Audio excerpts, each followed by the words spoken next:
Okay, so as is typical of these early Mercedes SWF turn signal combination switches, they're made of zinc die cast, and all of the axis pins and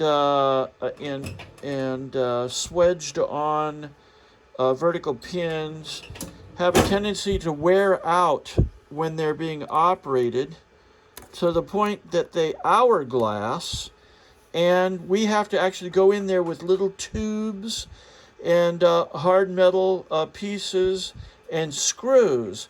You can't actually see it here too well, but right here and here, there's actually screws coming in from the other side that support the pivot axis of these arms. Paul. Yeah, it's a pawl, actually. Okay. So what we've gotten to, and it's very difficult to do that. Now, on the other end of this switch, we have this push button switch here. The inside cage here deteriorates completely.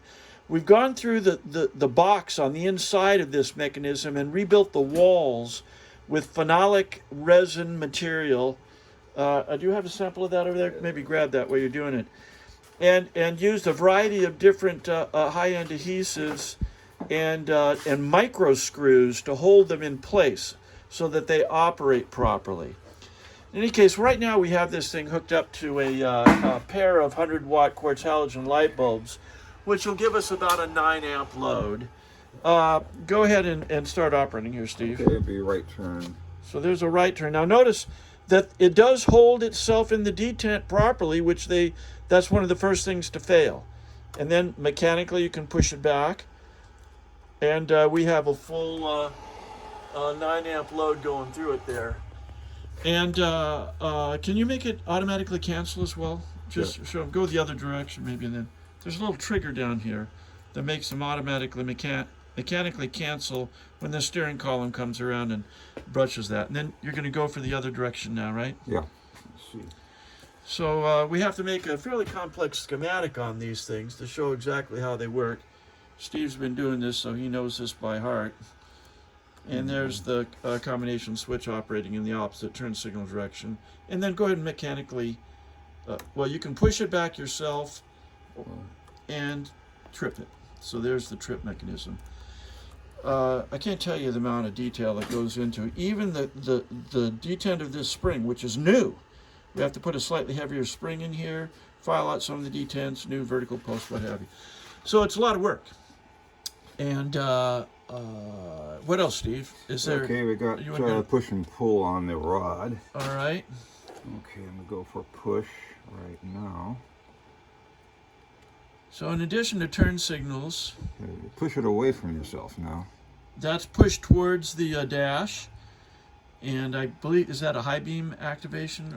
We're not sure. It doesn't matter. It's a momentary contact operation for the arm. It does work. Okay. And the opposite is pull. And the pull function. So one might be screen wash, the other high beam flash. Both totally operational. And we got, this will be push on the knob. So we have a windshield push wiper On operation. the knob now. And you push it in, it makes its contact. And very good. Okay. And last thing left is the rocker switch. Yeah, there's a little rocker switch that automatically cancels on these. Okay, so. But you push the rocker switch down. Okay, it goes on and off, pushing it manually, but if you push the end in, it comes on. Automatically. Yep. So there we go. Okay, and this is the phenolic material that we use. Oh yeah. So this is a high fiber content phenolic resistive material that we cut in a variety of different shapes to reinforce the inner walls of this switch assembly. Yeah, much stronger than original. Oh yeah, far stronger than original. Okay, so it's a long video. Sorry about that. Here we go. Thank you for your attention.